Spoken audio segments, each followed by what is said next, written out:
I left after finding out my girlfriend cheating on me with my roommate.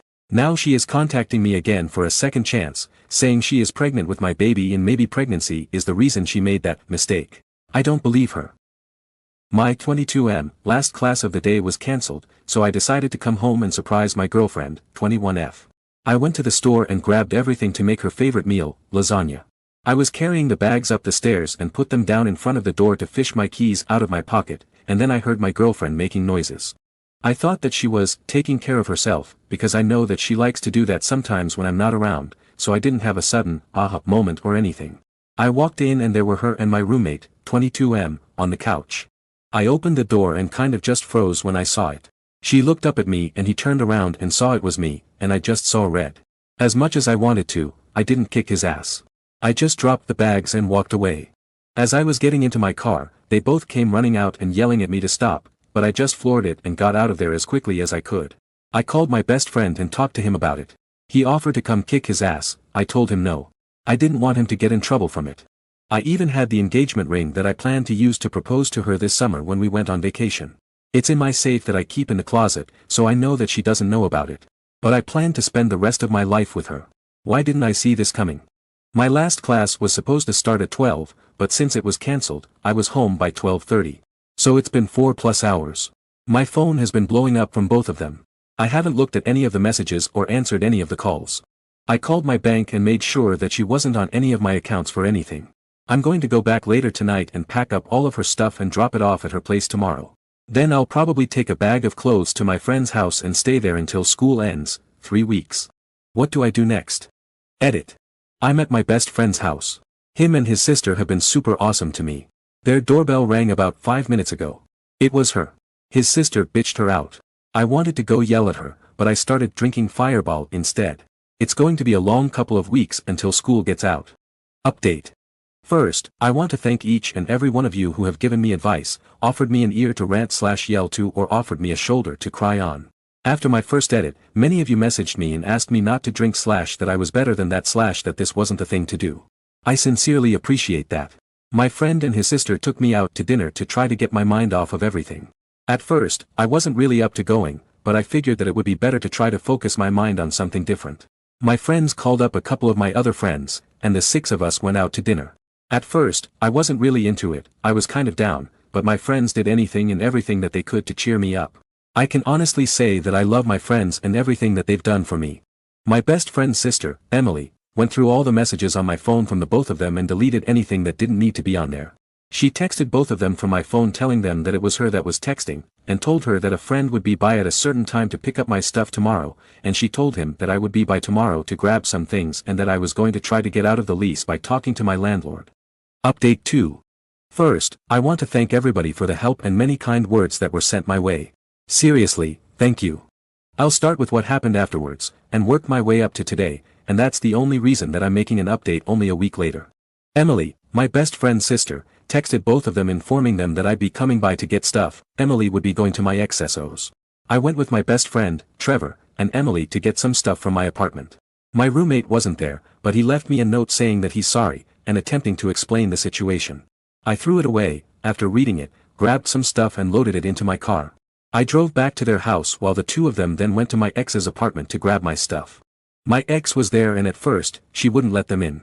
She yelled at them to go away through the door, and after about 15 minutes of them sitting there, she eventually opened up and let them in to collect my things. They grabbed my PS4, movies, cookware, clothes, and some random other things. She cried the whole time and asked them if they would tell me that, she's sorry, it was a one-time thing, I would do anything to change it. They didn't say a word, although she was crying into an older hoodie of mine, so they left that there. I'm not too torn up about that. I told a few select friends what happened, and asked if they would watch the doors to my classroom when I had classes as I didn't want to cause a scene. Nothing on Wednesday, but she stood outside one of my teaching classes on Thursday. I went in through a different door, and thankfully she didn't see me. Friday is the day that really upsets me. As I said in the last post, in a reply, I'm an education major and I have my practicums this semester. Our education building has 2 floors, and the first floor is a laboratory school, an elementary school that has a lot of education students come in and do their practicums, or observations, while the second floor has classrooms for education students. My practicum is with 3rd graders, and she stood outside the door to my 3rd grade classroom waiting for me, we have name tags, and only have to show those to the desk to get in. She used to be an education major but switched majors, therefore it wasn't too uncommon for her to be in there. I saw her and my heart immediately sank. I decided to just walk by her and ignore her. She saw me and started crying and trying to talk to me. I didn't say a word, but just walked into the classroom. My cooperating teacher asked her to leave, but all my students that were there had already seen it. They started bombarding me with questions, but I just stuck with, "It's nothing important right now. We can talk about it later, but we need to focus on our learning right now." But honestly, it killed me inside. I explained the situation to my cooperating teacher, and asked her to watch out for if she came back again. She said that she would and would ask her to leave if she saw her again. I received a few text messages this weekend from her, and her roommate, that was extremely annoying. I got an insane amount of phone calls, and I got a ton of Facebook messages. Trevor and Emily also received quite a few as well. I worked all weekend, and threw myself into lesson plans and projects too. I also went and played a round of golf with some friends. Today is really why I'm updating. I got a text from my ex at around 7:15 p.m. She told me that she was pregnant and that it was mine. I screenshotted the conversation. I'm trying to stay calm, but if she truly is pregnant, and the baby is mine, then that throws a whole wrench into everything. Can anybody give me some advice on what to do next? I'm trying to remain as calm as I can, but this is really big and I'm starting to freak out. Thank you all. Here's the text conversation. I'm sorry for what I did. I'm sorry that I messed up our future, but I think that we just got a second chance. I know that this isn't what you wanted to hear, but I'm pregnant. Maybe this is why I made my mistake. You can't use a pregnancy to explain cheating, it doesn't work like that. I want a pregnancy test. Not one from the store, but to actually go to the doctor and have them do that. If it turns out that you are pregnant, then I want a paternity test. Fine. I'll call the doctor tomorrow and set up an appointment. But if I am pregnant, can we have a second chance? No. All I want to know from you is when and where the appointment is. She seems too calm for this to just be a joke. She's been batshit crazy for almost the past week, and now she's extremely calm. I'm honestly extremely scared. Update 3. Hey everybody. I've been asked multiple times for an update, but it's been super busy, and I actually have a little time today, so I thought I would update everybody on my situation. My ex made a doctor's appointment for a couple of days after my last post. She sent me a text with the date and time, and asked me if I would be going with her. I told her that I wouldn't but that I wanted Emily to go with her. She straight up refused and said this was our baby, and that if I didn't go, she would cancel the appointment and wait until I was ready to go. We argued for a little bit until I gave in. I told her that I would meet her there, and I would stay for the entire thing, but I was going to be stone silent the whole time unless the doctor asked me a question. Her appointment was at 9:15 that morning. I showed up at 9:10 and sat across from her in the waiting room. The doctor called her back a couple of minutes later. They talked for a couple of minutes, she asked her some questions, and then she had her go to the restroom to pee in a cup. I made sure that her purse and everything stayed in the room. Somebody warned me she would be crazy enough to buy a pregnant woman's pee and use that instead. After she gave the cup to the doctor left and then she tried to talk to me. I sat there and ignored her and texted my friends until the doctor came back and confirmed that she was pregnant. I started shaking and tried to control my breathing, but my ex was so excited, and the doctor was excited with her. Then came the ultrasound, and my ex was roughly 11 weeks pregnant. After a couple of minutes, I excused myself and left. I texted her as I was leaving that before anything else happens, we're having a paternity test. First off, non-invasive prenatal testing is super expensive. I told her that I would pay for half, but that if the child wasn't mine, then she would have to pay me back for that. She told me that her parents were willing to pay for it. Her parents have more money than I would know what to do with. Like millionaire's money. I told her that my ex-roommate was taking the test as well. She said that he didn't need to and I snapped saying that, I guess I can wait another 6 months. Because they won't put my name on the birth certificate until they prove I'm the father. She finally agreed with me and made him take the test as well. There's a place around here that actually specializes in DNA testing, so we were able to get in just a couple days later. She brought her mom with her. They told us that they would have the results in 10 days and that we could come pick them up or they could mail them to us. We said we would pick them up in person. I was too nervous to go to the results.